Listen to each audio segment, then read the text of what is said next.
Hello friends, जय श्री महाकाल। कैसे हैं आप सभी दोस्तों जैसा कि आपने मेरे चैनल का नाम देखा है, भक्ति में शक्ति। सनातन धर्म को जागृत करने हेतु समय समय पर मेरे द्वारा दैनिक विषयों पर, त्योहारों पर, धार्मिक रीति रिवाजों पर वीडियो बनाए जाएंगे।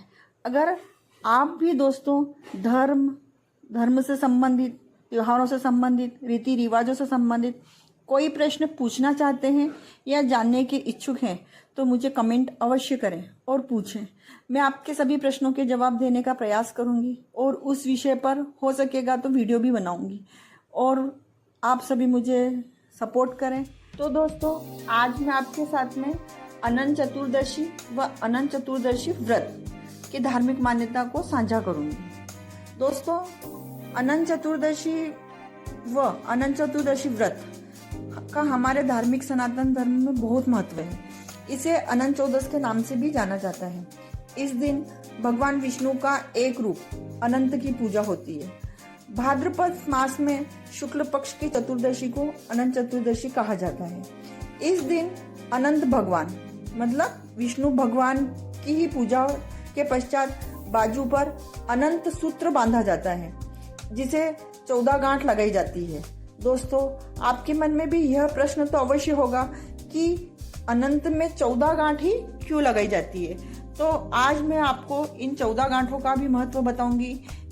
अनंत में जो 14 गांठें होती है, वो गांठें जो है 14 लोकों, भूरलोक, भूवरलोक, स्वरलोक, महरलोक, जनलोक, तपोलोक, ब्रह्मलोक, अतल, वितल, सतल, रसातल, तलातल, महातल और पाताल लोक, इन लोकों का प्रतिनिधित्व करती है।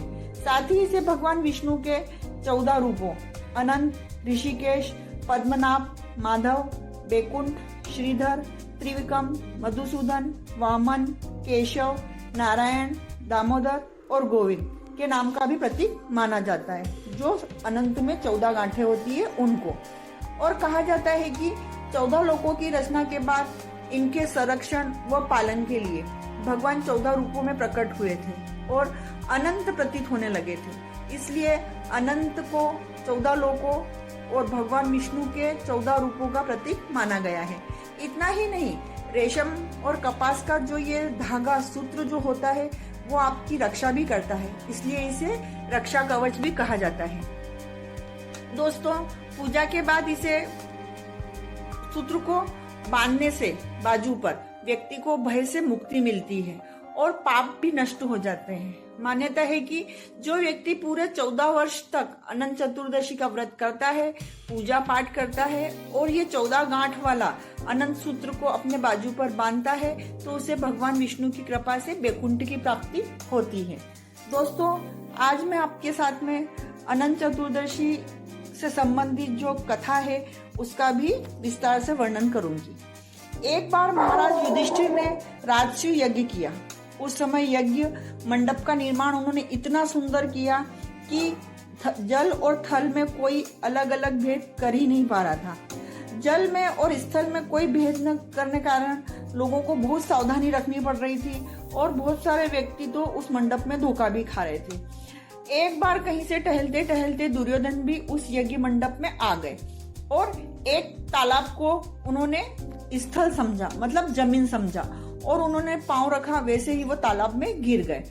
द्रौपदी वहीं थी और उन्हें यह देख करके हंसी आ गई और उनके मुंह से निकल गया कि अंधों की संतान अंधी ही है। कहकर उन्होंने दुर्योधन का उपहास कर दिया।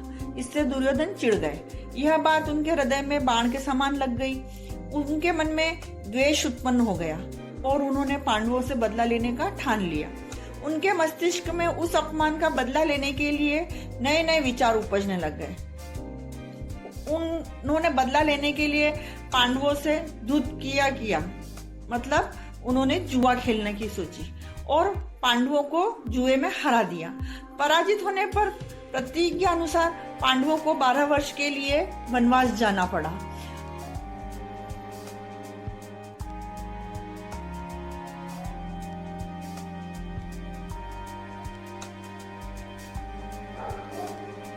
वन में रहते हुए पांडव अनेक कष्ट को सहते रहे। एक दिन भगवान कृष्ण जब मिलने आए तब युधिष्ठिर ने उनसे अपना दुख कहा और दुख दूर करने का उपाय भी पूछा। तब श्री कृष्ण ने कहा कि हे युधिष्ठिर, तुम विधि पूर्वक अनंत भगवान का व्रत करो, इससे तुम्हारा सारा संकट दूर हो जाएगा और तुम्हारा खोया हुआ राज्य भी तुम्हें पुनः प्राप्त हो जाएगा। महाराज युधिष्ठिर ने जब ये कथा सुनी तो उन्होंने कहा कि आप इसका विधि विधान भी बताएं और कोई हमें कहानी सुनाए। तो श्री कृष्ण ने इस संदर्भ में भी उन्हें एक कथा सुनाई कि प्राचीन काल में सुमंत नाम था एक नेक तपस्वी ब्राह्मण था। उसकी पत्नी का नाम दीक्षा था। उसकी एक परम सुंदरी धर्मपरायण तथा बहुत ही सुंदर कन्या थी जिसका नाम सुशीला था। सुशीला जब बड़ी हुई तो उसकी माता दीक्षा की मृत्यु हो गई। पत्नी के मरने के बाद सुमंत ने कर्कशा नाम की एक स्त्री से दूसरा विवाह कर लिया और सुशीला का विवाह भी ब्राह्मण ने सुमंत ने कोंडी ऋषि के साथ कर दिया। विदाई में कुछ देने की बात पर कर्कशा जो उसकी सौतेली माँ थी उसने दामाद को कुछ ईंटे पत्थर के टुकड़े बांध दिए। यह सब देख करके कोंडी ऋषि बहुत दुखी हुए और वो अपनी ऋषि पत्नी को लेकर के आश्रम में आ गए। परंतु रास्ते में रात हो गई। वे दोनों नदी के किनारे पर कहीं रुक गए। सुशीला ने देखा कि वहाँ बहुत सी स्त्रियां सुंदर सुंदर वस्त्र धारण करके किसी देवता की पूजा कर रही है। सुशीला के पूछने पर उन्होंने विधि पूर्वक अनंत व्रत की महत्ता बताई। सुशीला ने वहीं उस व्रत को अनुष्ठान किया। 14 गांठों वाला डोरा हाथ में बांधकर ऋषि कोंडी के पास आ गई। कोंडी ने सुशीला से डोरे के बारे में पूछा तो उसने सारी बात बता दी। उन्होंने डोरे को तोड़ करके अग्नि में डाल दिया। इससे भगवान अनंत को अपमान महसूस हुआ और उन्होंने कोंडी ऋषि को श्राप दिया, जिससे कोंडी ऋषि दुखी रहने लग गए और उनके घर में दरिद्रता आ गई। उन्होंने अपनी पत्नी से इसका कारण पूछा तो सुशीला ने बताया कि आपने अनंत भगवान का डोरा जला दिया था। पश्चाताप करते हुए ऋषि कोंडी अनंत डोरे की प्राप्ति के लिए वन चले गए। वन में कई दिनों तक भटकते भटकते निराश होकर के एक दिन वे भूमि पर गिर पड़े। तब अनंत भगवान प्रकट होकर के बोले, हे कोंड्य, तुमने मेरा तिरस्कार किया था, उसी से तुम्हें इतना कष्ट भोगना पड़ा।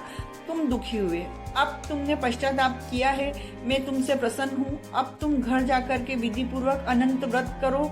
14 वर्ष पर्यंत व्रत करने से तुम्हारा दुख दूर हो जाएगा, तुम धन धान्य से संपन्न हो जाओगे। कोंडी ने वैसा ही किया और सारे क्लेशों से मुक्ति मिल गई।